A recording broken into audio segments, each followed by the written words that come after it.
Salut, ça va? Tu te rends compte qu'à chaque fois que tu me poses la question, Alan, je ne te réponds pas? Mais c'est vrai ça, Marc. On parle de quoi aujourd'hui? De Valiant. Cool. En 1989, après avoir tenté en vain d'acheter Marvel Comics, l'ancien directeur de la rédaction de Marvel, Jim Shooter, et d'autres investisseurs fondent une nouvelle société d'édition. Eh bah dis donc, il a pas froid aux yeux le gars. Shooter rachète les droits de personnages de comics détenus par Gold Key en 1990 et engage des dessinateurs connus. Pour s'assurer des revenus qui permettront à la jeune entreprise de durer, Shooter conclut un accord avec Nintendo. En éditant des adaptations de jeux vidéo, Shooter espère amener à Valiant de nombreux adeptes de jeux vidéo. Ainsi, les premiers comics édités ne sont que des adaptations de jeux vidéo, du Mario, du Zelda et un consacré à Nintendo. Les lecteurs de comics comme les joueurs boudent ces périodiques, bien que Steve Ditko, co-créateur de Spider-Man, y ait participé. Ah carrément. Pourtant c'est pas de la merde Steve Ditko. Rien ne laisse donc supposer la naissance d'un éditeur majeur, mais en 1991 sortent deux comics, Solar et Magnus, qui sont des reprises d'anciennes séries de comics publiées dans les années 1960 par Gold Key. Bien que les ventes ne soient pas exceptionnelles, elles permettent à Valiant de ne pas sombrer. Pour fidéliser les lecteurs, Shooter a l'idée de proposer des comics gratuits, introuvables dans le commerce, des numéros 0 en échange de l'envoi de bons détachables qui se trouvent dans leurs comics. Les titres ayant des numéros 0 sont des créations originales avec Harbinger, X-Men Noir et Shadowman. Peu à peu, le lectorat des titres Valiant se développe et les anciens numéros prennent de la valeur. Les ventes progressent constamment et au mois de mai 1992, Valiant lance son premier crossover intitulé Unity, dont l'histoire est à suivre dans les 8 comics publiés alors. Le premier épisode est proposé dans un numéro spécial Unity 0, qui du coup est gratuit. Le but est d'attirer les lecteurs potentiels pour qu'ensuite ils s'achètent tous les épisodes de la saga, dans les 8 séries sur 2 mois et 18 numéros au total. Le plan fonctionne et la saga atteint des chiffres de vente tournant autour de 150 000 numéros pour chaque épisode. Ce qui est très bien.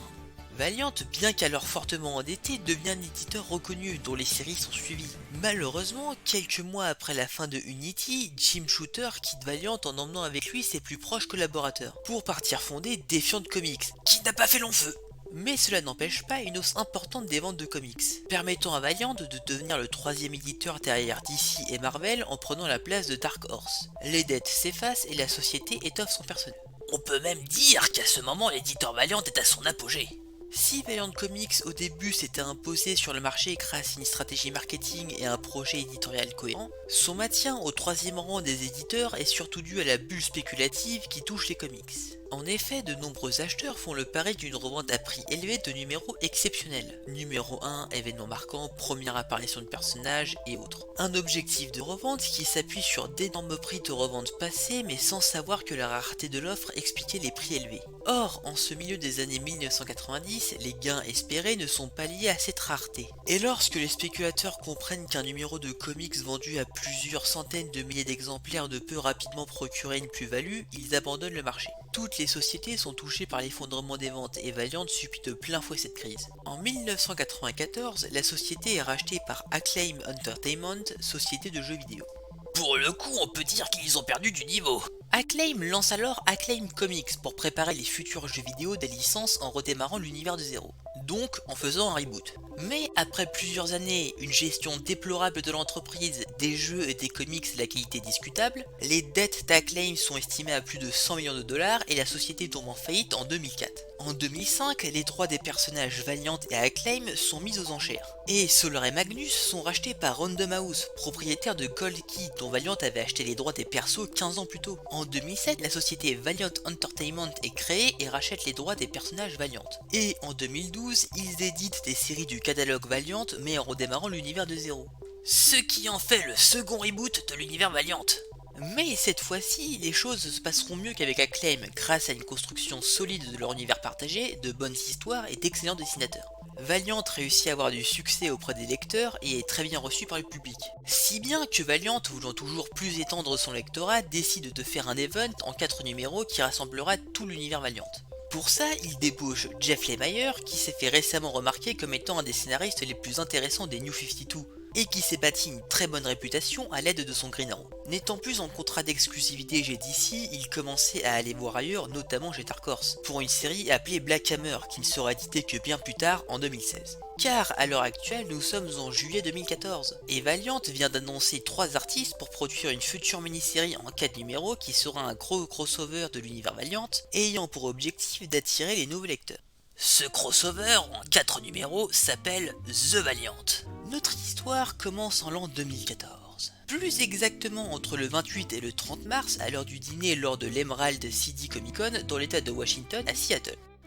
Alan, la majorité de ces informations n'étaient pas nécessaires. Bref, c'est lors de cette convention que s'étaient retrouvés dans la même tablée les scénaristes Matt Kindt et Jeff Lemire, avec l'éditeur en chef de Valiant de l'époque, Warren Simmons. C'est lors de ce dîner que fut évoquée l'idée d'un event permettant de servir de vitrine à l'univers Valiant et servirait ainsi à développer le lectorat de l'éditeur. Les grandes lignes du scénario furent réfléchies ce soir-là. Visiblement, l'idée dut plaire à Warren Simmons car en juillet de la même année, la série fut annoncée au grand public avec un dessinateur attitré sans annoncer de date de sortie. Ça nous fait une belle jambe tout ça, Alan. On peut parler de l'histoire? En ouvrant le comics, la première chose que l'on remarque, c'est l'introduction de 3 à 5 lignes des personnages principaux.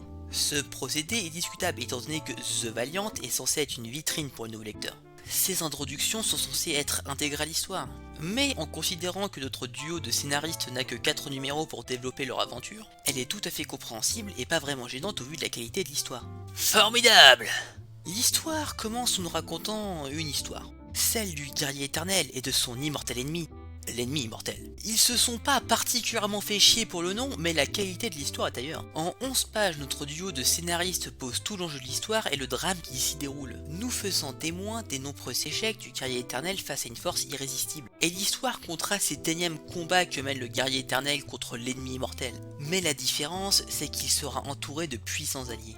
Ça annonce du lourd, ça! Une des choses appréciables de l'histoire est que malgré le peu de place dont elle dispose, elle a la qualité de savoir prendre son temps, permettant ainsi de développer les personnages, leur caractère et personnalité. L'histoire est bien menée avec des moments de bravoure, d'autres épiques ou d'autres proches des personnages. Et cette histoire est grandement mise en valeur grâce au dessin de Paolo Rivera. Ah, les dessins! Sont-ils bons? Et pas qu'un peu, les dessins sont assurés par Paolo Rivera accompagné de son père Joe Rivera qui est son encreur attitré. Les dessins sont beaux et bien produits. Paolo a une production d'une qualité certaine, mais a tout son intérêt lorsqu'il doit représenter des formes monstrueuses. Il fait aussi des visages assez expressifs et réussit à produire une action claire et précise. Voilà qui est fort plaisant. Quoi qu'il en soit, The Valiant est une série qui mérite de l'intérêt et qui ne peut que vous faire passer un bon moment. Donc si un jour vous avez l'occasion de le lire, je vous le conseille, vous risquez juste une bonne lecture.